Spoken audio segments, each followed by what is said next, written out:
Habol man ang hininga ay hindi siya tumitigil sa pagtakbo. Pilit niyang hinahanap ang daan palabas sa kasukalang iyon. Hindi ka totoo. Hindi ka totoo. Hindi ka totoo. Hindi ka totoo. Paulit-ulit niyang binibigkas sa kanyang sarili.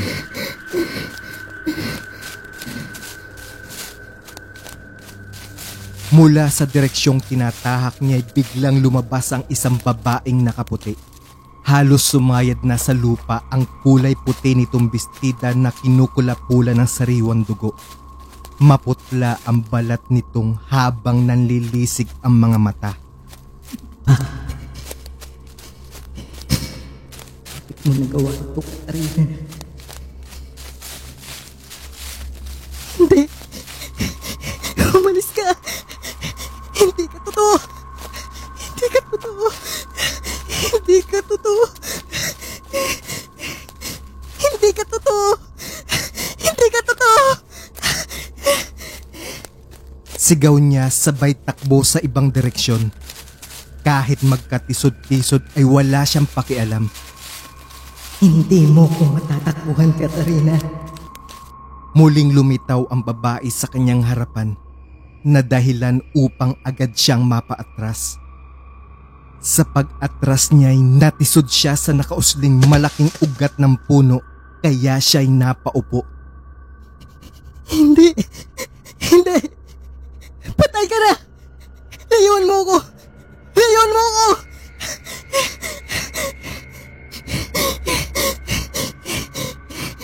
Sigaw niya habang humahagulgol sa labis na takot at nerbiyos.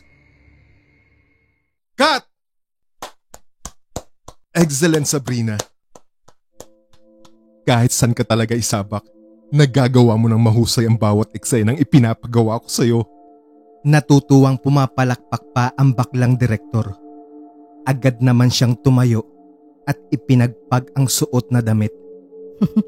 Thank you, Direk. Nakangiting tugon niya bago humakbang palapit dito. Hindi ako nagkamali na ikaw ang ipinalit ko kay Erica. Nakakatuwa kayong magkaibigan. Pareho kayong mahusay. Excuse me, Direk. CR lang po ako. Putol niya sa mga sasabihin pa nito. Setup lang ang lugar kung saan ginanap ang taping. Magaling ang nag-ayos ng buong lugar kaya nagmukha itong gubat. Pero ang totoo ay sa likod lamang ito ng gusali ng ahensyang may hawak sa kanya. Sa loob ng banyo ay hindi niya mapigilang tumitig sa salamin. Tama naman si Direk kanina. Si Erica Sanchez ang dapat nagaganap sa role niya bilang Katarina. Magkaibigan sila ni Erica. Palagi silang magkasama sa lahat ng auditions. Sabay silang nangarap na balang araw ay makikilala rin sa showbiz industry. Nabigyan naman ng big break si Erica nang gumanap itong kontrabida. Agad napansin ang husay nito sa pag-arte at simula noon ay naging kabilaan na ang projects nito. Mula sa kontrabida ay nagkaroon na ito ng pelikula. Malaki rin ang utang na loob niya sa kaibigan dahil hindi siya nito pinabayaan. Palagi siyang binibigyan ng partisipasyon sa bawat movie nito kaya kahit papaano ay nakilala rin siya sa industriya. Hanggang dumating ang isang masaklap na trahedya. Natagpo ang nakabigti sa kanyang silid si Erica. Kalunos-lunos ang itsura nito. Puno ito ng sugat sa katawan na ayon sa autopsy ay ito rin mismo ang gumawa. Natagpuan sa kama ang suicide note na nagsasabi sa mga pinagdaraanan niya. Meron daw babaeng palaging bumubulong sa kanya. Madalas ay nagpapakita ito kung saan-saan. Ito ang dahilan kaya madalas ay wala siya sa konsentrasyon at palaging napapagalitan ng direktor. Tinitigan niya ang sarili sa salamin. Isang mapait na ngiti ang sumungaw sa kanyang mga labi nang maalala ang kaibigan. Marami na silang pinagdaan ng dalawa. Simula noong high school pa lamang ay magkaibigan na sila. Magkapatid ang turingan nilang dalawa, kaya nakakalungkot isipin ang trahedyang nangyari dito. Napakunot noo siya nang may lumitaw na imahe sa salamin. Nasa likuran lamang niya ito. Maputla ang mga labi habang maitim ang paligid ng mga mata at lumuluha ito ng dugo. Erika!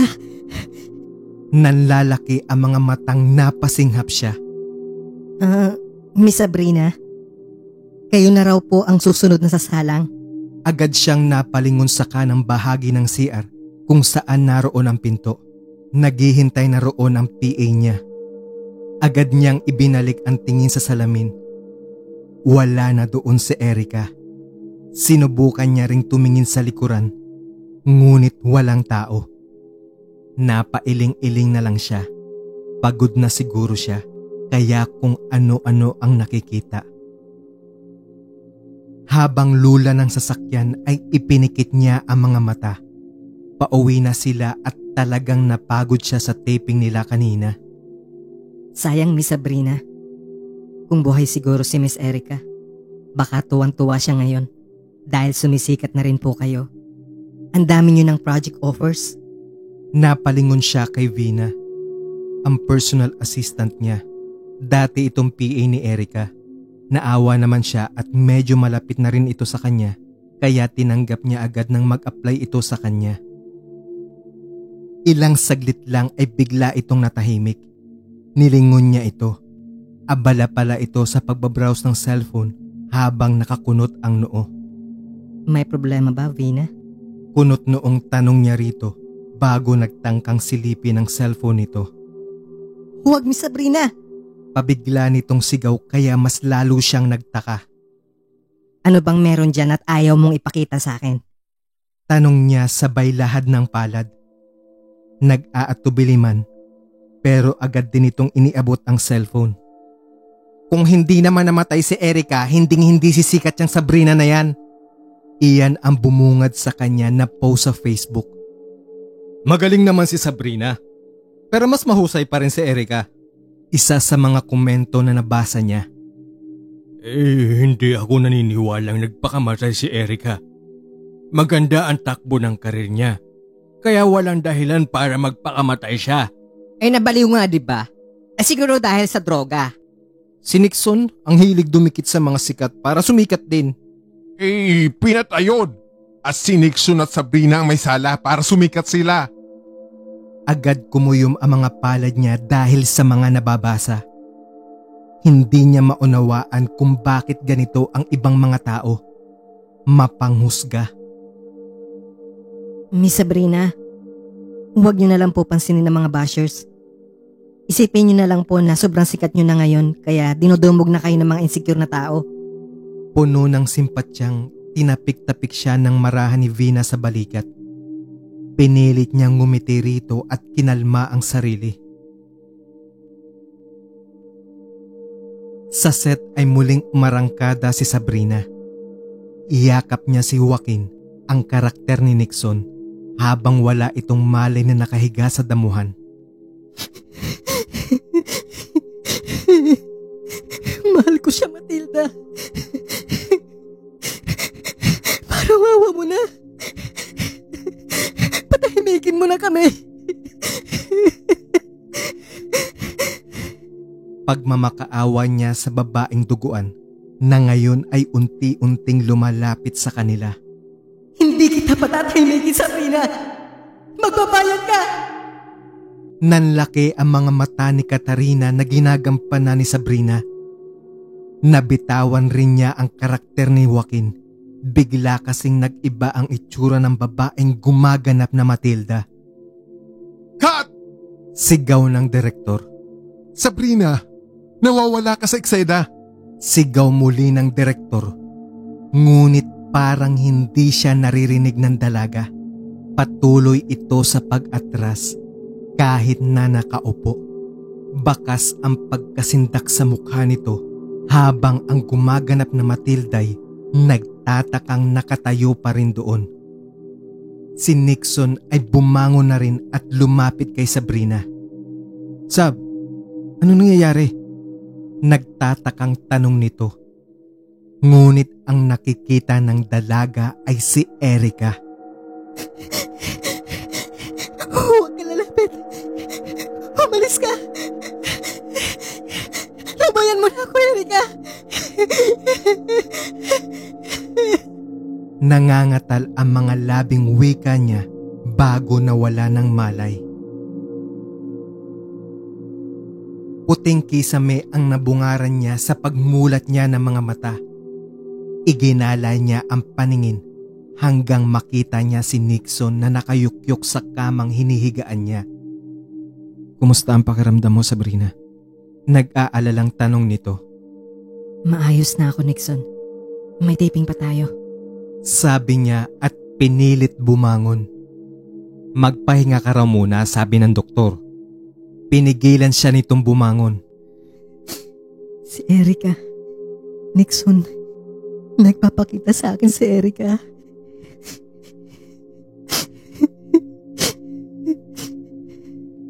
Umiiyak na sumbong ng dalaga. Sab, bakit naman magpapakita sa iyo si Erica? Nagtatakang tanong ni Nixon. Mahal ka ni Erica, Nixon. Gusto kanyang bawiin sa akin. Giit ni Sabrina, ngunit napahalakhak ang binata. Masyado ka nang nadadala sa karakter mo, Katarina. Pati si Matilda ay napagkakamalan mong si Erica. Tukoy ng lalaki sa horror movie na ginagampanan nila. Hindi nagpakamatay si Erica. Mariing bigkas ng dalaga.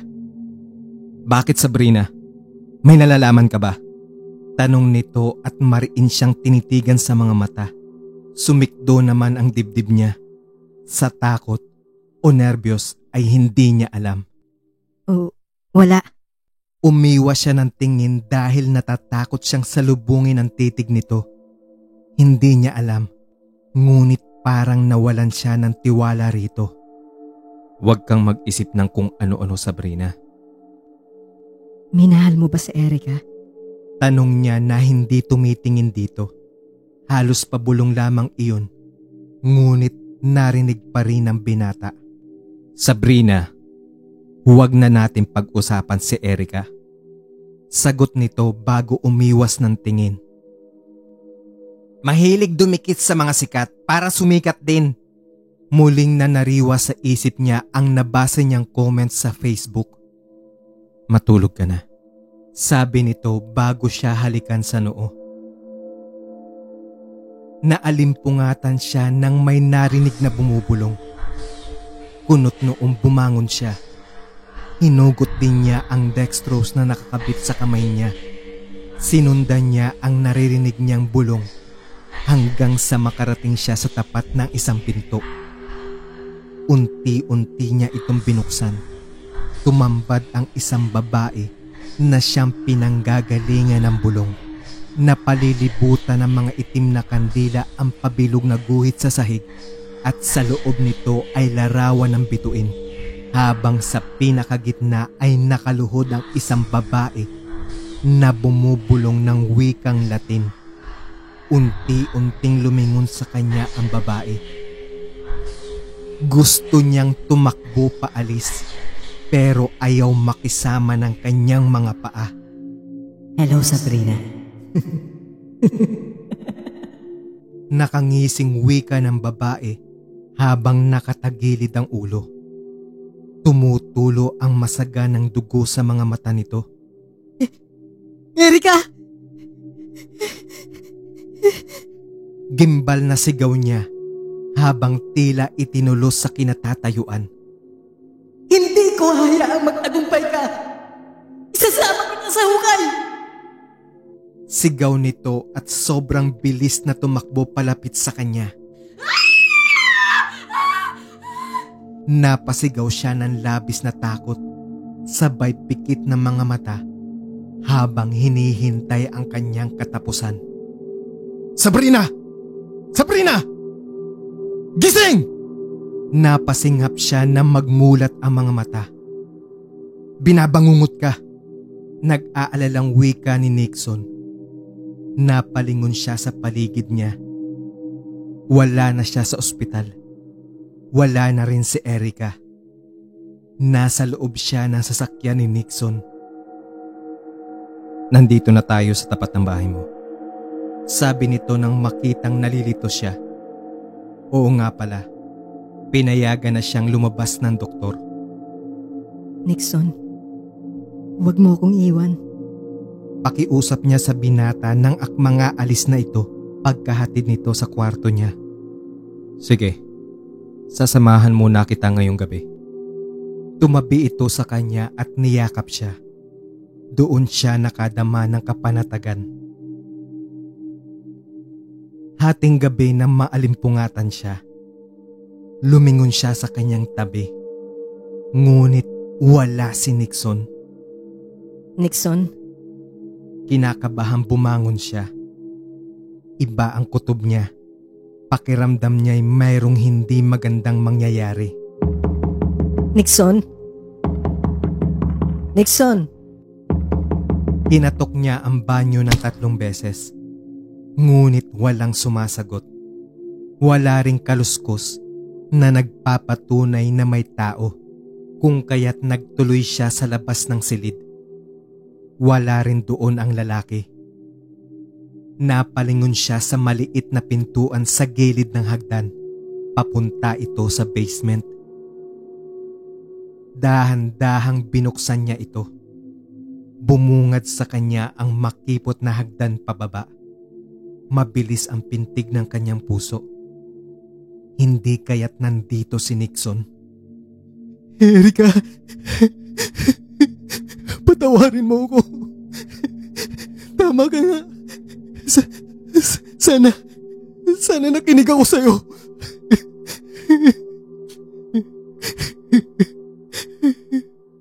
Hindi pa man siya nakakapasok sa pintuan na nasa ibaba ng hagdan, ay dinig na niya ang boses nito.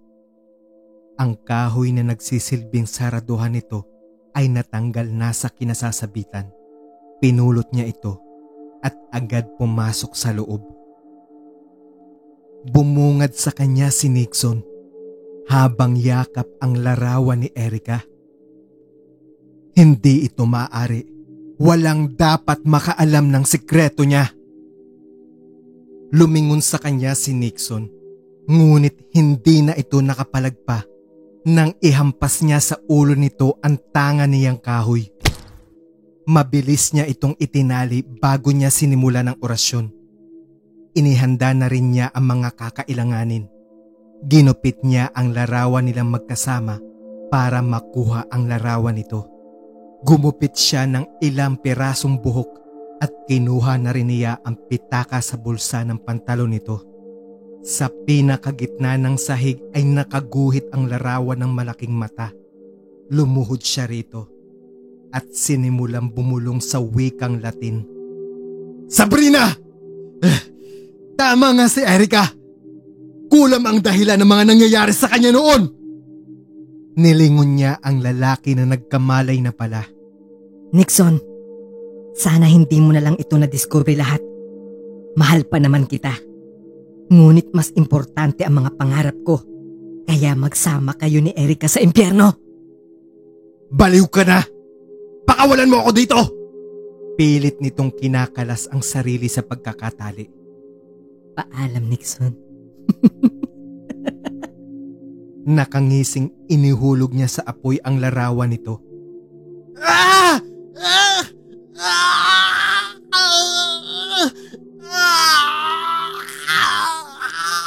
Napahiyaw sa labis na sakit ang lalaking namula bigla ang mga balat. Sunod niyang inilagay sa apoy ang buhok na nakuha niya rito. Maya-maya lamang ay sisilab na ang katawan nito. Huli niyang sinunog ang pitaka na may orasyon. Agad nagliyab ang katawan ng lalaki. Napuno ng nakakakilabot na sigaw ang silid. Kasabay ng malakas niyang paghalakhak. Ngunit bigla ring tumigil nang may maramdamang kakaiba sa katawan. Nag-iinit ang mga balat niya. Nilingon niya ang nagliliyab na pitaka ni Nixon. Nakabukas ito at kitang-kita niya ang kanyang larawan mula sa loob na tinutupok na rin ng apoy.